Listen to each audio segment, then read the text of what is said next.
اس حالت میں کہ جی ہاں اسی حالت میں تیرا کھانا پینا. جوان کہنے لگا والذی ہوا یطعمنی ویسقین وَإِذَا مَرِضْتُ فَهُوَ يَشْفِينِ. اللہ ہی کھلاتا ہے وہی پلاتا ہے، بیمار ہو جاتا ہوں وہی تندرستی عطا کرتا ہے. اور نوجوان دوپہر بڑی سخت ہے، گرمی بڑی سخت ہے، میرے یہاں دوپہر کو آرام کر لے، قیام کر لے، کچھ دیر ٹھہر جا، آج میرے یہاں قیام کر لے. نوجوان رونے لگا اور کہنے لگا مالک بن دینار، یہ 2-4 منٹ جو تیری ساتھ باتوں میں میرے خرچ ہو گئے، مجھے ان کا ہی بڑا دکھ ہے. میں اور اپنی اس معذوری میں ہاتھوں کے بل 2-4 گز گھسٹ کر اور اپنے رب کے قریب ہو جاتا. یہ جو تیری ساتھ بات کرنے میں تھوڑا سا وقت خرچ ہو گیا، مجھے اس کا ہی بڑا دکھ ہے. ارے تو تھک گیا ہوگا. جوان کہتا ہے تیرے دیوانے مگر چلنے سے رک سکتے نہیں، تیرے دیوانے مگر چلنے سے رک سکتے نہیں، پاؤں تھک جاتے ہیں دل ان کے کبھی تھکتے نہیں. میرے سامنے تھکنے کا نام نہ لو، میرے دل میں عشق کی آگ جلی ہوئی ہے، سوز و گداز کا سمندر طوفان برپا کر رہا ہے. میں نہیں تھکنا جانتا، میرے یہاں نیند کا سوال نہیں، آرام کا سوال نہیں، میں تو گھسٹ گھسٹ کر رب کے دربار میں حاضر ہوا چاہتا ہوں. پوچھا کہ جا کہاں رہے ہو؟ کہنے لگا بیت اللہ کی زیارت کے لیے چلا، روزے رسول اللہ صلی اللہ علیہ وسلم کی زیارت کے لیے چلا. کھانا پینا کچھ نہیں کہ نہیں، بس کہ منتظر ہوں اس گھڑی کا کہ کب وہ وقت آئے اور کب میں جا کر یوں کہوں کہ اے مدینے کی مہاجر سبز گنبد کے مکی، اے مدینے کے مہاجر سبز گنبد کی مکی، عرش ہے تیرے قدم کے فیض سے یہ سرزمین. کب وہ وقت آئے، کب میں مدینے کی گلیوں کو دیکھوں، کب آب و ہوا کو دیکھوں، کب مدینے کی بہاروں کو دیکھوں، کب گنبد خضرا پہ میری نگاہ پڑے، میرے دل کی تسلی ہو جائے. عاشق لوگ یوں ہی کیا کرتے ہیں. دیہات کی ایک عورت آئی رسول اکرم صلی اللہ علیہ وسلم کی وفات شریف کے بعد اور آ کے کہنے لگی بہن عائشہ رضی اللہ تعالیٰ عنہا، میں نے سنا ہے سرکار کی وفات شریف ہو گئی، کیا کہاں دفن کیا کہ اس حجرے میں؟ کہنے لگی مجھے دروازہ کھول کر قبر کی زیارت تو کرا دے.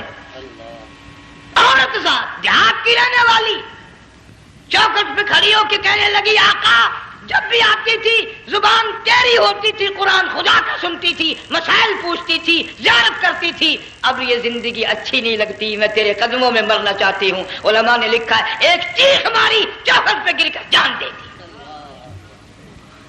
سبحان اللہ.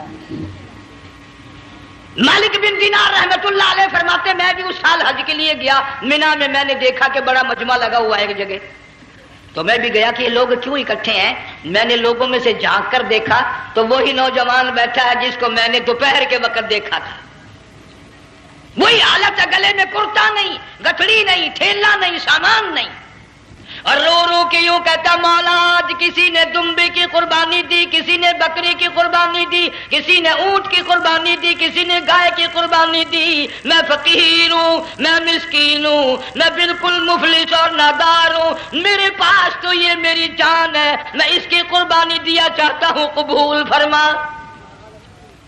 ہزاروں لاکھوں لوگوں کے سامنے ایک چیخ ماری اور مینا میں جان دے دی. اس حالت میں ان اللہ والوں کا آخری وقت آتا ہے. ایک ہم لوگ مرتے ہیں ایکسیڈنٹوں میں، سڑکوں پہ، ادھر موت کا جھٹکا لگ رہا، ادھر منہ میں کنجری کا گانا. ارشاد فرمایا مدنی کریم صلی اللہ تعالی علیہ وسلم نے سیاتی علی الناس زمان، اور لوگوں میری امت میں ایک وقت ایسا آئے گا لوگ اتنے برباد ہو جائیں گے، صبح کو آدمی مومن مسلمان ہوگا، شام کو موت آئی تو جنازہ کافر کا اٹھ رہا ہوگا. گھروں میں، محلوں میں آج موت آتی ہے، کنجری کا گانا منہ میں ہوتا ہے. ادھر دم نکل رہا ہے، ادھر کنجری کا گانا کانوں میں آواز آ رہی ہے، میت کو غسل دیا جا رہا ہے، کنجری کی آواز آ رہی ہے، جنازہ اٹھا کر لے جا رہے ہیں، کنجری کی آواز آ رہی ہے، قبر میں میت اتاری جا رہی ہے، کنجری کی آواز آ رہی ہے، قبر پہ مٹی ڈالی جا رہی ہے، کنجری کی آواز آ رہی ہے۔ اس ماحول میں، اس معاشرے میں ہم کس طرح ایمان اور یقین اور ایمان ساتھ لے کر مریں گے؟ ہزاروں نہیں، لاکھوں کو مرتے وقت کلمہ نصیب نہیں۔ قسم دے کر پوچھو، ماں مر رہی ہے، کلمہ منہ سے نہ نکلا، باپ مر گیا، منہ سے کلمہ نہیں نکلا، بیگم صاحبہ چل بسی، منہ سے کلمہ نہیں نکلا۔ ہزاروں چلے گئے اور اپنے جانے کا پھر بھی یقین نہ آیا۔ تم نے کبھی سوچا تک نہیں، خیال تک نہیں کیا؟ ارشاد فرمایا مدنی کریم صلی اللہ تعالی علیہ وسلم نے لوگوں ابو ہریرہ رضی اللہ تعالیٰ عنہ سے پوچھا تو کیوں رویا؟ عرض کرنے لگا میرے آقا اتنی کمزوری کبھی نہ دیکھی، اتنی ضعیفی کبھی نہ دیکھی، اتنی ناتوانی کبھی نہیں دیکھی، چہرہ انور بالکل کمزور ہو گیا۔ آپ نے ٹھنڈا سانس لے کر فرمایا ابو ہریرہ تجھے معلوم نہیں موت بالکل قریب آ گئی، بالکل قریب آ گئی موت۔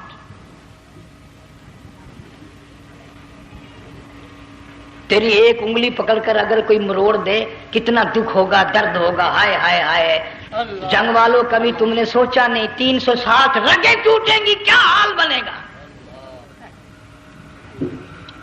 اعضاء چھوٹیں گے، سر کے بالوں سے لے کر پیروں کے ناخنوں تک ہر جوڑ کو توڑ کے رکھ دیا جائے گا، وزیروں، سفیروں، امیروں، حسینوں، جمیلوں، تمام کے جوڑوں کو اکھاڑ کے رکھ دیا جاتا ہے۔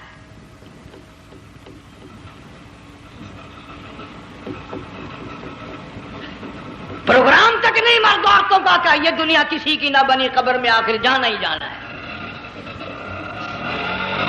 علماء کرام نے لکھا ہے کہ حضرت عیسیٰ علیہ السلام کے پاس لوگ آئے اور کہنے لگے نئی نئی قبروں سے مردے زندہ کر کے دکھاتے ہو، آؤ ہم ایک پرانی قبر پہ لے کے چلتے ہیں، مردہ زندہ کر کے دکھاؤ۔ عیسیٰ علیہ السلام تشریف لے گئے، فرمایا قم باذن اللہ، ایک نوجوان زندہ ہو کر قبر سے نکل کر سامنے آ کر کھڑا ہو گیا۔ عیسیٰ علیہ السلام نے پوچھا تو کون ہے؟ وہ کہنے لگا میرا نام سام ہے، میں حضرت نوح علیہ السلام کا بیٹا ہوں۔ تو پیغمبر کا دماغ تو پیغمبر کا ہوتا ہے نا۔ فرمایا تجھے تو بڑا عرصہ قبر میں گزر گیا، کتنے ہزار سال قبر میں گزر گئے؟ کہ جی ہاں۔ عیسیٰ علیہ السلام نے فرمایا یار ملاقات تو اللہ نے کرائی دی، قبر کا کچھ حال تو بتا کیا بنتی ہے، قبر کا کچھ ماحول بتا، قبر کی خبر بتا۔ علماء کرام نے لکھا وہ نوجوان رونے لگا اور کہنے لگا عیسیٰ علیہ السلام تو قبر کی خبر پوچھتا ہے، قبر کا حال پوچھتا ہے، قبر کا ماحول پوچھتا ہے، قبر کا معاملہ مجھ سے پوچھتے ہو، آپ مجھ سے پہلے یہ کیوں نہیں پوچھتے کہ موت کا جھٹکا کتنا شدید ہے؟ نوجوان رو کے کہنے لگا عیسیٰ علیہ السلام کتنے ہزار سال میری موت کو گزر گئے، پر مالک کائنات کی قسم آج تک میرا منہ کڑوا ہے۔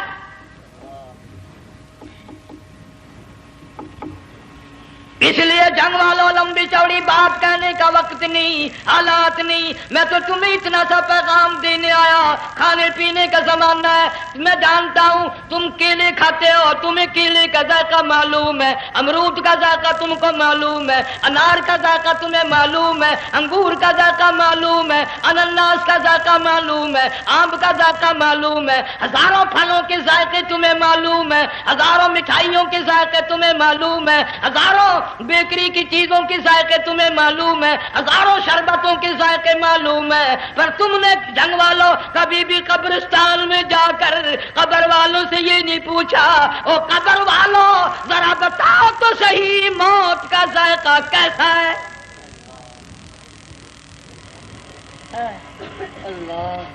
تم نے چکھا نہیں، جنہوں نے چکھا وہ بتانے نہ آئے کیسا ذائقہ ہے۔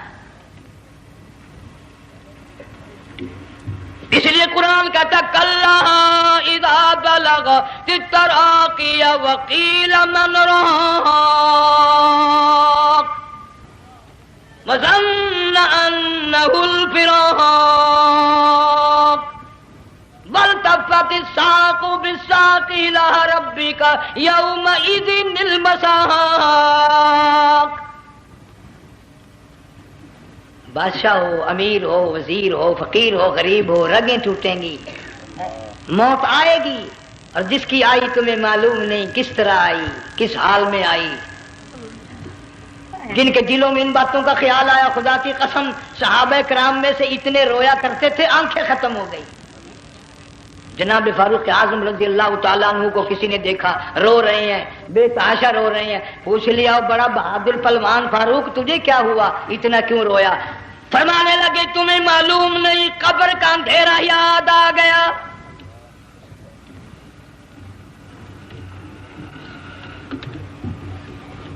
1,29,000 صحابہ کرام اس آخرت کے لیے قربانیاں دیتے آئے، اولاد کی قربانی دی، مال کی قربانی دی، جان کی قربانی دی، جو کرنا پڑا وہ کر گزرے، لیکن محمد عربی صلی اللہ علیہ وسلم کا دامن نہ چھوڑا.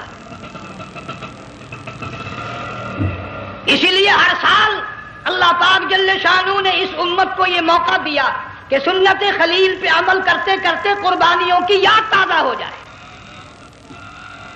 قربانیوں کی یاد تازہ ہو جائے. قرآن کریم میں جا بجا ابراہیم علیہ السلام کا اللہ پاک نے ذکر خیر فرمایا، یوں فرمایا ہم نے ان کے بڑے امتحان کیے، بڑی آزمائش کی، وہ ساروں میں کامیاب ہوئے. تم ہر وقت اللہ سے یہ دعا کیا کرو اللہ ہمیں امتحان میں نہ ڈالے، آزمائش میں نہ ڈالے. ہم امتحان کے قابل نہیں. یہ ہمارے جو امتحان ہوتے ہیں ان میں نقل ماری جاتی ہے، تو اللہ امتحان لے گا تو نقل کیسے ماریں گے، کیسے کام چلے گا؟ جناب ابراہیم علیہ السلام کو اللہ پاک نے ہزاروں امتحان میں مبتلا کیا، ہزاروں آزمائشیں کی، فَأَتَمَّهُنْ سب میں کامیاب گیا، سب میں پاس نکلا. ایک آزمائش ایسی بھی آئی اللہ کی توحید کی وجہ سے، شرک کو مٹانے کی وجہ سے ابراہیم علیہ السلام کا سارا مصر فلسطین دشمن بن گیا. حضرت سارہ کو ساتھ لے کر چل دیے، ایک بیوی ساتھ ہے اکیلا دم میں. یہاں تو لوگ محلوں میں شہروں میں کہتے ہیں جی میں اکیلا ہی ہوں، میں کیا کروں. اگر خلیل کہتا کہ میں اکیلا ہوں تو آج قرآن میں اس کا ذکر خیر کیسے ہوتا؟ پرواہ نہ کی. وہ کہتا میرے لیے میرا اللہ کافی ہے. کون کہتا ہے میں اکیلا ہوں، میری ساتھ تو اللہ ہے. مصر سے گزرنے لگے، بادشاہ کے ملازموں نے بادشاہ کو جا کے بتایا بڑی خوبصورت عورت گزر رہی ہے تیرے حلقے سے، بہت بڑی خوبصورت عورت ہے. کہ ملازم پکڑ کے لے کے چلے تو عورت ذات حضرت سارہ رونے لگ گئی. خلیل میرا کیا بنے گا؟ پیغمبر کو اللہ کی ذات پر بڑا یقین ہوتا ہے، فرمایا پرواہ نہ کر، میری آبرو میرے مولا کی آبرو ہے، چاہے جہاں چلی جا میری عزت کی حفاظت میرا اللہ کرے گا. فرمایا فاللہ خیر حافظا وہو ارحم الراحمین.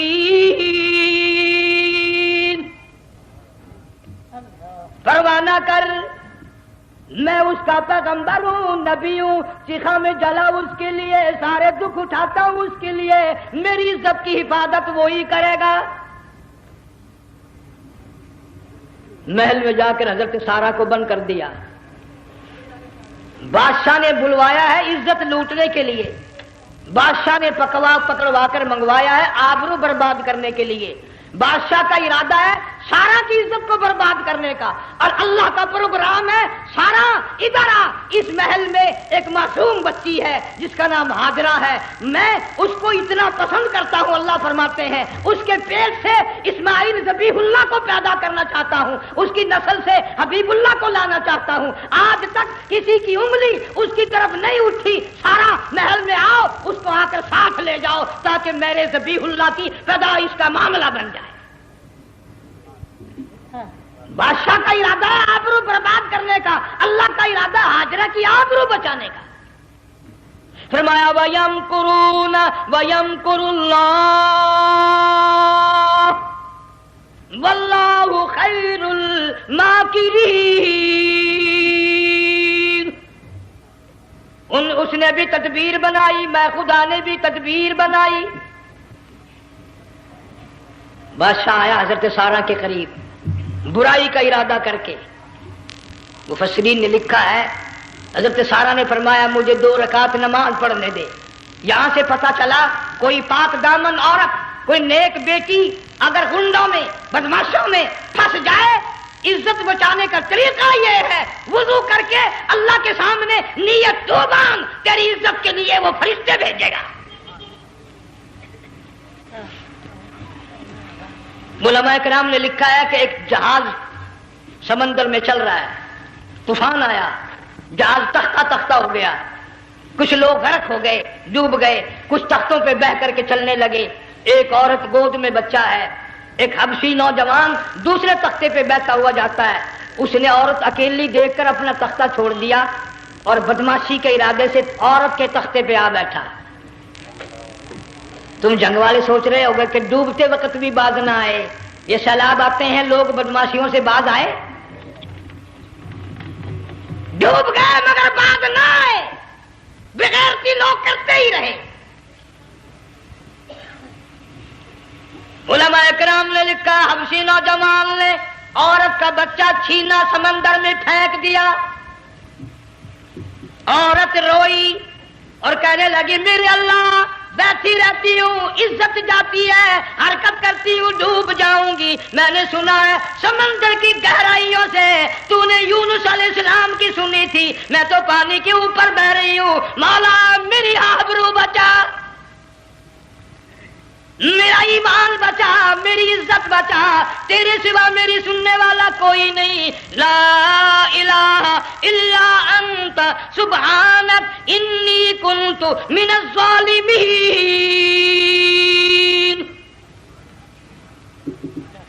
علماء نے لکھا ہے کہ ایک گردن سی نمودار ہوئی پانی میں سے اور حبشی نوجوان کو ایک ہی لقمہ بنا کر لے گئی۔ وہ تو ہر جگہ سنتا ہے، پکارنے والا بے بس بے کس ہو کر جب اس کو پکارتا ہے وہ ہر جگہ انداز پہنچاتا ہے، وہ ہے جو موجود ہر جگہ۔ عورت بہتی بہتی کنارے جا لگی، ایک جہاز قریب آیا، دوپٹے کا اشارہ کر کے اس کو بلایا۔ جہاز میں جب سوار ہوئی تو دیکھتی کیا ہے، ایک نوجوان کی گود میں اس کا وہ بچہ جو سمندر میں پھینک دیا تھا بیٹھا ہوا کھیل رہا ہے۔ ٹوٹ پڑی میرا بچہ ہے۔ لوگوں نے کہا تیرا کہاں سے آیا؟ ماجرا سنایا، اس طرح ہوا۔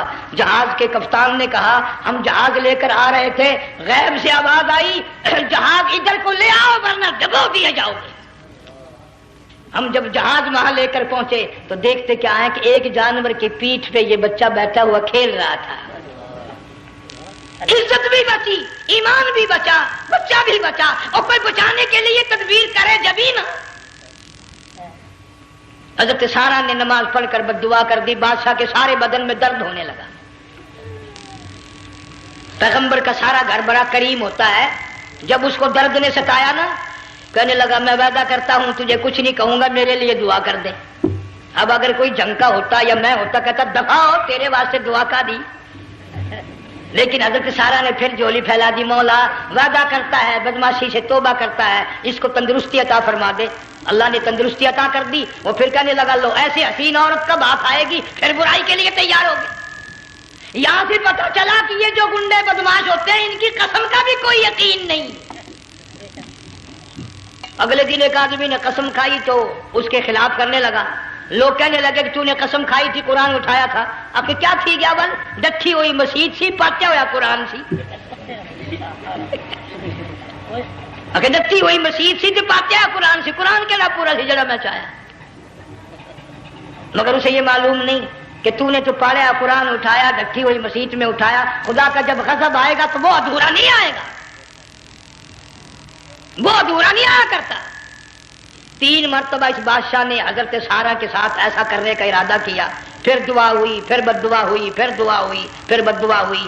آخر کار کہنے لگا اپنے ملازموں کو کہ ہوئے بدماش ہو، عورت کے روپ میں کسی بلا کو پکڑ کے لائے ہو، کسی جن بھوت کو لے آئے ہو، اور کہنے لگا تو چلی میرے محل سے جلدی چلی جا۔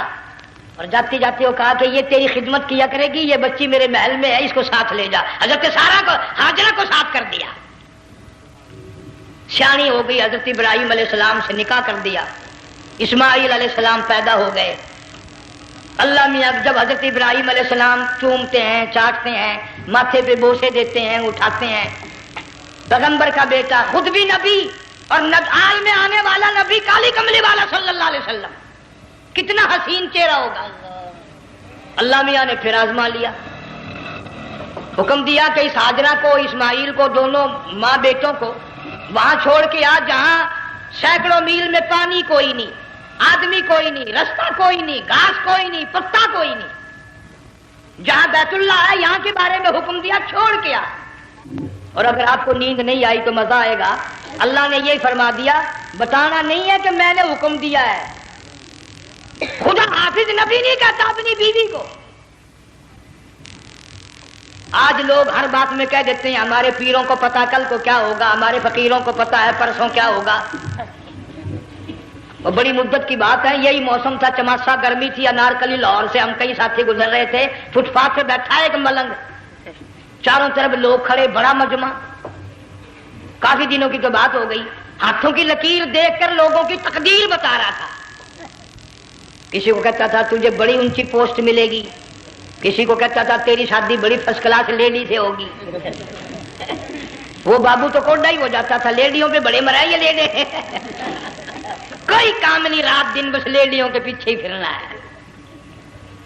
اللہ، میں نے اپنے ساتھیوں سے کہا، میں نے کہا میں بھی تقدیر پوچھتا ہوں اپنی۔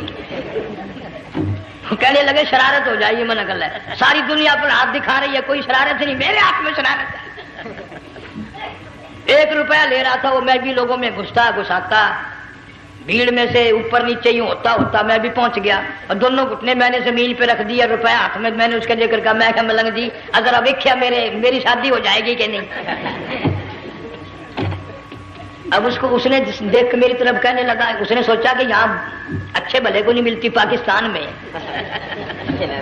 اسے کون دے گا؟ اچھی طرح میرا ہاتھ دیکھا بھی نہیں، جٹک کے کہنے لگا نہیں تیری شادی نہیں ہونی۔ میں کیا کھوتے تیرے باپ کے 8 بچے کھیل رہے ہیں۔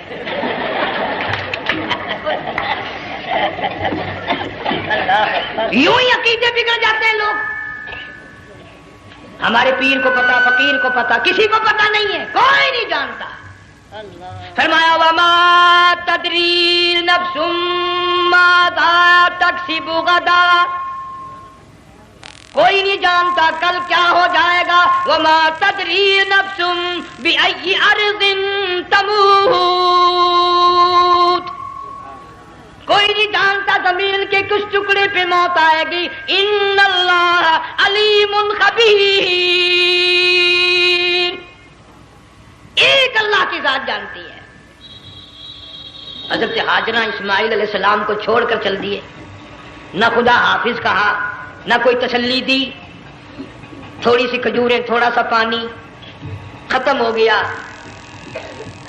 ابراہیم علیہ السلام جب دور نکل گئے تو حضرت ہاجرہ نے دیکھا یہ تو چلے گئے، کھڑی ہو کر آواز دی، اے میرے ابراہیم۔ مڑ کر نہیں دیکھتے۔ جنگ والوں، اللہ کا پیغمبر اللہ کی اجازت کے بغیر اپنی بیوی کی طرف نہیں دیکھتا، گھر والی کی طرف نظر اٹھا کر نہیں دیکھتا۔ ایک تم ہو، چٹی داڑھی، بڑھیپا، کالے برقعے والی نظر آ جائے نا، آگے بھاگ کر بڑے نہیں آتے ہیں، کہاں جانا چاہتی ہیں آپ؟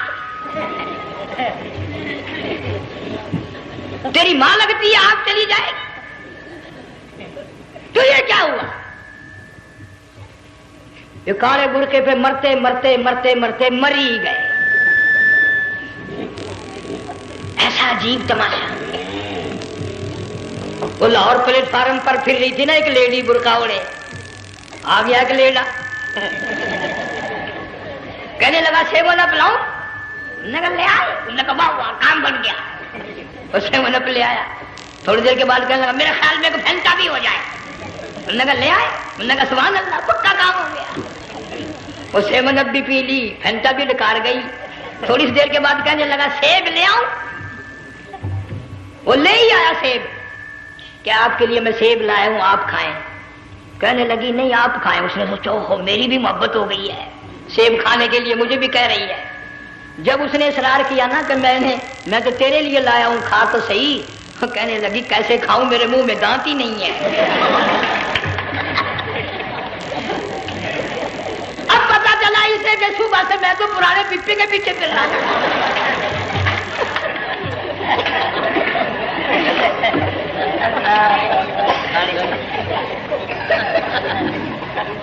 صرف برقع دیکھا چل دی۔ یہاں پیغمبر اپنی گھر والی کی طرف نہیں دیکھتا۔ حضرت حاجرہ نے اسماعیل علیہ السلام کو سینے سے لگایا، عرب کی قداور مائی، طاقتور مائی، دوڑ لگا کر حضرت خلیل کا راستہ آ کے روک لیا اور کہنے لگی میں جوان عورت، یہ پیارا نور نظر، یہ لخت جگر، شکل تو دیکھو، صورت تو دیکھو، ہمیں یہاں چھوڑ کے جا رہے ہو؟ اللہ کا پیغمبر بولتا نہیں۔ پتہ چلا پیغمبر اللہ کی اجازت کے بغیر سانس نہیں لیتا، آنکھ کا اشارہ نہیں کرتا۔ حضرت حاجرہ رونے لگ گئی، میرے خلیل، میری ابراہیم، میرا قصور بتاؤ، میرا جرم بتاؤ، میری خطا بتاؤ، میرا گناہ بتاؤ، معافی چاہوں گی، معذرت کروں گی، اس بچے کا کیا گناہ ہے اس میدان میں چھوڑ کے چلے ہو؟ بولتے نہیں ہیں، اللہ کی طرف سے بولنے کی اجازت نہیں ہے۔ حضرت حاجرہ نے خود ہی قیاس لگایا، سوچتی ہیں پیغمبر تو کسی پہ ظلم نہیں کرتا۔ وہ کہنے لگی خلیل کہیں اس رب کا حکم تو نہیں، کہیں اس اللہ کا یوں حکم تو نہیں؟ جنگ کے لوگوں اگر خلیل ہاں کہہ دیتا تو کیا حرج تھا؟ ہاں نہیں کہتا، اجازت نہیں، تاکہ حاجرہ کے یقین ایمان کا امتحان مکمل ہو۔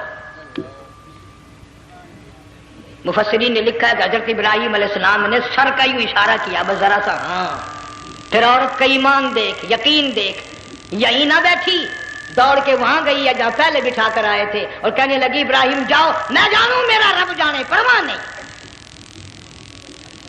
راتیں آتی ہیں چلی جاتی ہیں، دن آتے ہیں گزر جاتے ہیں، تھوڑی سی کھجوریں تھی وہ ختم ہو گئی، پانی ختم ہو گیا، بھوک اور پیاس نے بے چین کر دیا۔ اسماعیل علیہ السلام کی اتنی لمبی زبان باہر نکلا، دو پتھر کھڑے کر کے اوپر ایک پتھر رکھ کر چھاؤں بنائی، اس کے نیچے لٹا دیا اور پھر چکر لگایا، کبھی صفا پہاڑی پہ چڑھتی ہے، کبھی مروہ پہاڑی پہ چڑھتی ہے، کبھی اترتی ہے اور ڈھلوان میں سے بھاگ کر چلتی ہے جب اپنا بچہ نظر نہیں آتا۔ سارے کہہ دو اللہ بڑا بے نیاز ہے، اللہ بڑا، زور سے کہو اللہ بڑا۔ کسی کے 500 سال کے سجدے رد، کسی کی ہزاروں سخاوت صدقات رد، کسی کی چال منظور، کسی کی رفتار منظور، کسی کی توڑ منظور۔ اور یوں فرمایا حاجرہ میری رحمت کی تلاش میں آج جو تو نے دوڑ لگائی ہے، یہ تیری چال ڈال رفتار توڑ ہمیں اتنی پسند آ گئی، اتنی پسند آ گئی کہ آج کے بعد خلیل اللہ کیوں نہ ہو، ذبیح اللہ کیوں نہ ہو، کلیم اللہ کیوں نہ ہو، روح اللہ کیوں نہ ہو، حبیب اللہ کیوں نہ ہو، صحابہ کرام کیوں نہ ہو، قطب ابدال غوث کیوں نہ ہو، میری حاجرہ مجھے اپنی کبریائی کی قسم جب تک وہ تیری چال چل کے نہ دکھائے گی حاجی کا لانے کا حقدار نہیں ہو سکتا، تیری رفتار اسے چلنی پڑے گی۔ فرمایا ان الصفا والمروۃ من شعائر اللہ فمن حج البیت او اعتمر فلا جناح علیہ ان یطوف بہما ومن تطوع خیرا فإن اللہ شاکر علیم۔ 7ویں چکر میں آواز سی آئی، اب رو پڑی حضرت حاجرہ، کہنے لگی میرا بچہ اگر چل بسا میں پھر کیا کروں گی؟ سن لی میں نے آواز۔ آپ کی کیا دیکھتی ہے؟ اسماعیل علیہ السلام کی نرم و نازک ایڑیاں جس زمین پہ رگڑی گئی تھی وہاں سے چشمہ جاری کر دیا۔ حضرت حاجرہ نے پی لیا، بھوک بھی ختم ہو گئی، پیاس بھی ختم ہو گئی، بچے کو بھی پلایا۔ اللہ تعالیٰ نے خانہ کعبہ کی بنیاد ڈال دی، ایسے گھر کی بنیاد ڈالی۔ حضور صلی اللہ علیہ وسلم فرماتے ہیں 500 سال کی عبادت ایک طرف اور بیت اللہ پہ ایک نگاہ یوں ڈالنا ایک طرف۔ 500 سال کی عبادت کا وہ ثواب نہیں جو ایک نظر خانہ کعبہ پہ ڈالنے کا ثواب ہے۔ اور اللہ پاک یوں فرماتے ہیں کہ جو آنے والا حجر اسود کو بوسہ دیتا ہے اللہ پاک یوں فرماتے ہیں میں سمجھتا ہوں میرا سجا ہاتھ پکڑ کر میرے بندے نے چوم لیا. جو غلاف کعبہ کو پکڑ کر مانگتا ہے اللہ فرماتے ہیں میں یہ سمجھتا ہوں میرا دامن پکڑ کے مانگ لیا. جو مقام ملتزم پہ لپٹ کے مانگتا ہے اللہ فرماتے ہیں میں سمجھتا ہوں میری چوکھٹ پہ پڑھ کے مانگ لیا.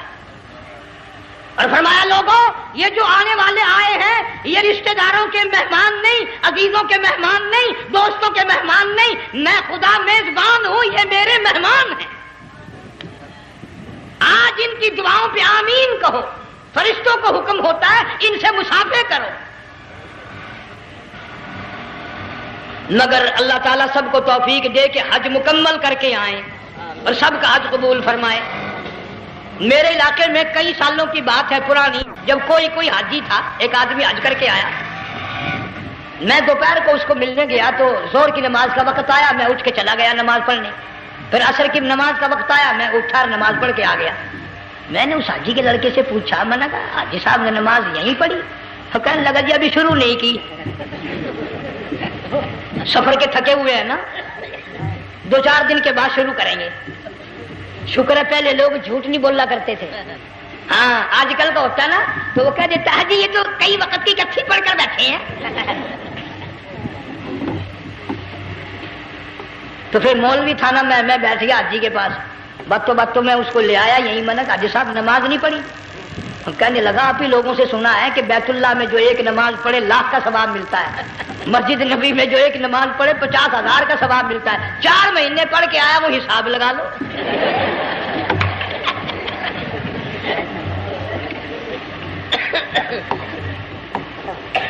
مسائل سیکھتے نہیں, ارکان اور آداب بیت اللہ کے سیکھتے نہیں. ڈی سی کے دفتر میں اگر جانا ہو کئیوں سے پوچھے کیسا جاؤں, کس طرح درخواست دوں, کیسے کہوں, کیسے کھڑا ہوں, کیسے بیٹھوں, کیا عرض کروں. اور اللہ کے دربار میں ہم جاتے ہیں اور سیکھ کرنے جاتے ہیں. یہ خوف نہیں کہ اگر بے ادبی ہوگی تو مارا جاؤں گا.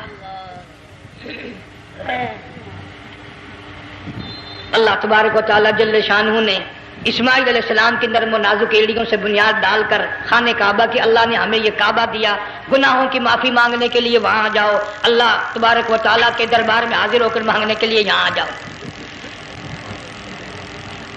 ارشاد فرمایا مدنی کریم صلی اللہ تعالی علیہ وسلم نے جو آدمی صحیح ارکان حج کے ادا کر کے واپس جاتا ہے اس طرح واپس آتا ہے گویا آدھی ماں کے پیٹ سے پیدا ہوا. پہلے لوگ یوں ہی حج کیا کرتے تھے, یوں ہی قربانیاں کرتے تھے. اب تو ہر چیز کی لوگ آسانی تلاش کرتے ہیں. پچھلے بقرعید کے موقع پر ہمارے مسجد میں ایک آدمی مجھے کہنے لگا اگر کوئی غریب آدمی مرغی کی قربانی دے دے تو لگ جائے گی. میں نے کہا تو مکھی مار دے انشاءاللہ وہی لگ جائے گی. سارے کام ٹیڑھی ہو گئے, نیچے نیچے نیچے نیچے کو چلے آ رہے. آج کل وہ ٹیڑھی بکرے بکری آئے ہوئے ہیں نا, کہیں تو قربانی کے لیے یا کندھے کو اٹھا کر لاوے. اب بتاؤ یہ گوشت بنتے گا یا کھاوے گا یا فریج میں رکھے گا, کیا کرے گا؟ بالکل کام بگڑ گیا. حضور صلی اللہ علیہ وسلم نے فرمایا قربانی کا جانور اچھا تلاش کر کے لاؤ, اس کے بدن پہ جتنے بال ہوتے ہیں اتنی نیکیاں لکھی جاتی ہیں. اور میرا موضوع نہیں, حضور صلی اللہ علیہ وسلم نے فرمایا کہ میں نے اللہ سے دعا کی تھی میری امت کا کیا بنے گا. پل صراط پہ سے گزرتے وقت اللہ تعالیٰ نے میری دعا کو قبول فرما کر یوں فرما دیا کہ تیری امت جو قربانی میں جانور ذبح کرے گی میں خدا پل صراط کے کنارے پر زندہ کر کے ان سب جانوروں کو سواریاں بنا کر پیش کر دوں گا. اس لیے بقرعید بالکل قریب آ گئی. ہر دین ایمان اسلام کے لیے قربانی کے لیے تیار رہو. زیادہ سے زیادہ مجھے آج کل فکر لگا ہوا ہے کہ اپنے گھروں کو میں نماز کا اہتمام کرو. آج حال یہ بنا ہوا ہے کہ اگر گھر والی کی گود میں موت آئی تو گھر والی بے نماز, دھی کی گود میں موت آئی دھی بے نماز, بہن کی جھولی میں موت آئی بہن بے نماز, بیٹے کی گود میں موت آئی بیٹا بے نماز, بھائی کی گود میں موت آئی بھائی بے نماز.